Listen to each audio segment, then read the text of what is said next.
It took me forever to straighten my hair this morning. You're the first Asian person I've ever met who doesn't have naturally straight hair. You're not a real Mexican, right? So do you have trouble making friends? No. Why?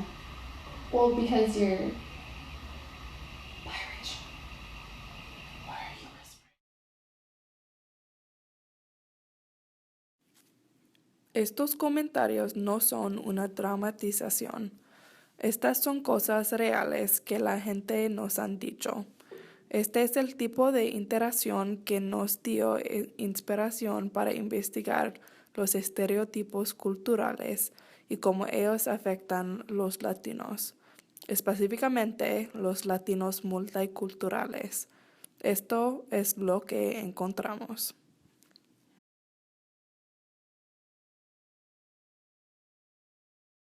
Yeah, I'd say there have been plenty of instances of that from the time that I was a kid, having been, my mom remarried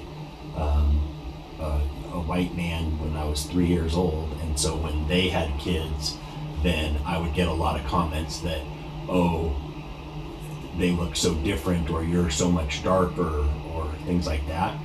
And then in later years, I think that a lot of people didn't know how to identify me with my last name, my adopted last name, but then my appearance. And so some people thought that, you know, I was Pacific Islander or, you know, even Middle Eastern. But primarily, I think people can identify, you know, me as Mexican American.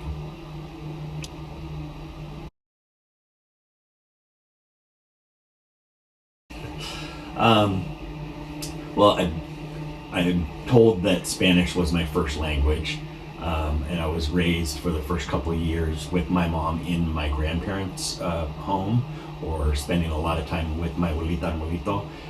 So was pretty well immersed in Spanish. That's a very interesting question, just simply because, again, being biologically, you know, Mexican or Mexican American, having been raised in an Anglo home, my mom, who had the Mexican ancestry, really raised me more towards the white spectrum. So I was lucky to, you know, her parents, my abuelita and abuelito, kept me connected, you know, to the culture, made me proud to eat, you know, tortillas and beans and tamales and love that music. And then my uncle, my Tio Joe, he helped me a lot sort of with that cultural identity crisis that I was in helping me realize who I was and, you know, and what I was, and to be not ashamed of it, so.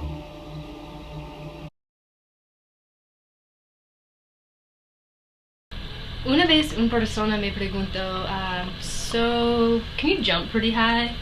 Y yo dije, no, like, ¿por qué? Y él dijo, oh, I just thought like you probably could, because that's like how your family got here, right? Okay, está bien. Pienso que tú refieres a la frontera. Okay.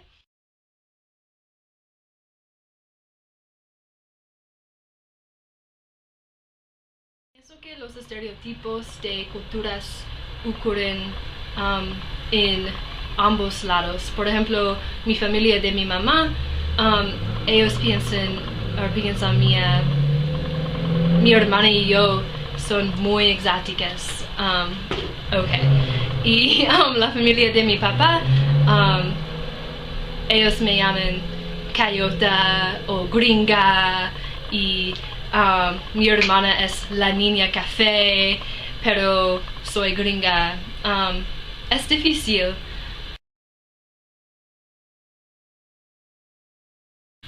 Por razón de tu cultura.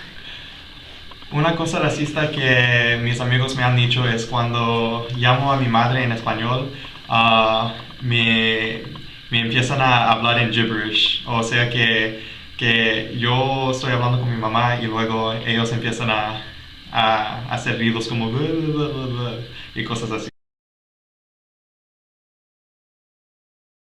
Yo me defino como mexicano-americano porque mis papás son de México, pero yo nací en América y de todos modos siento bien mexicano, pero también a la misma vez me siento americano.